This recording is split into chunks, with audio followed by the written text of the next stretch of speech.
last tour over in England on the Black Crusade with Machine Head.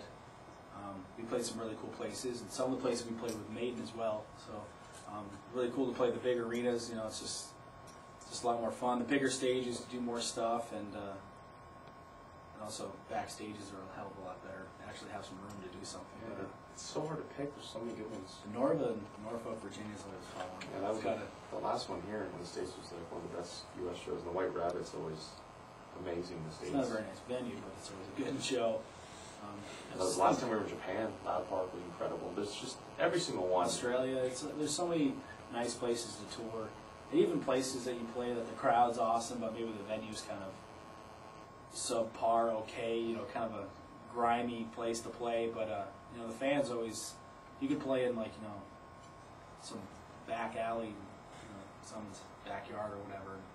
People show up, it's going to be a fun time. So it doesn't really matter where we play as long as people show up.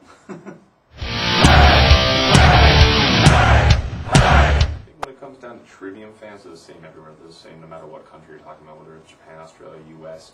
But if you're talking about new fans, I mean, even if you go city to city in Florida alone and you're opening up for a different tour, each city's slightly different. You know, city to city in the U.S. is just a difference between, you know, country to country. So if it's our fans, they're the same. They're just as amazing everywhere. But when it's like you're touring with some different tour, they're different everywhere. You know, every single place, city to city in the States, can be just as great. Crowds of people come out to different shows.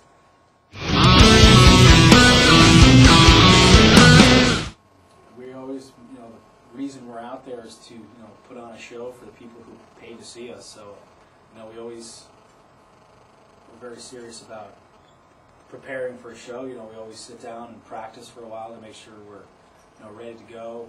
Everyone warms up their instrument.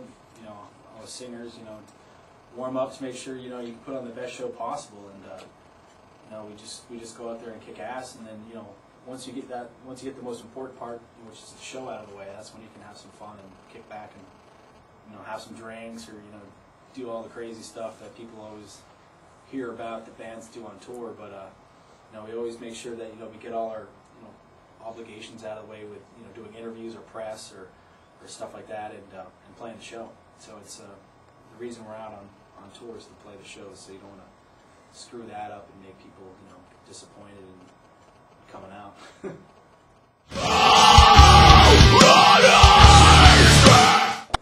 We don't really know what's going on. I mean, we kind of just worry about what we got going on.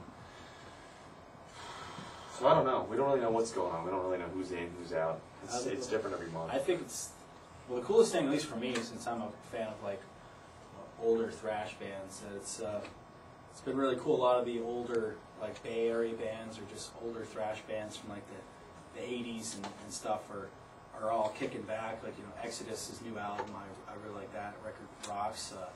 Like the New Testament record comes out, which I've been waiting for like fucking 10 years. So I'm really excited about that. And like, Metallica's coming out a new record. The last Megadeth record was awesome. And there's just been a lot of the older bands like who might have deviated from like playing like the thrashier stuff are kind of coming back into the style that they started off as. And some of the bands have just been rocking it, you know, the whole time. So a lot of the bands that you know, kind of started the scene and made it what it was and what it is for like the bands today who were inspired by them are all, you know, coming back with vengeance and showing everybody, you know, the older bands can still fucking kick everyone's ass. So that's cool for me as a fan perspective. But as far as new bands, I don't really look into who's coming up or anything like that because we're pretty zoned in on our own thing at the moment. We started touring April of 2004. We just finished, what was it, like a month ago? 2 months ago? December 14th, I think, was the last show. So in like 3 years to do 600 shows, I think of that in itself generalizes just and recorded 2 albums. Yeah. recorded 2 albums and wrote for 3 or 4 if you count Rotor United, and 5 if you count Capernaum. So there's just so much happening. It's crazy, and it happens. It's like a blur.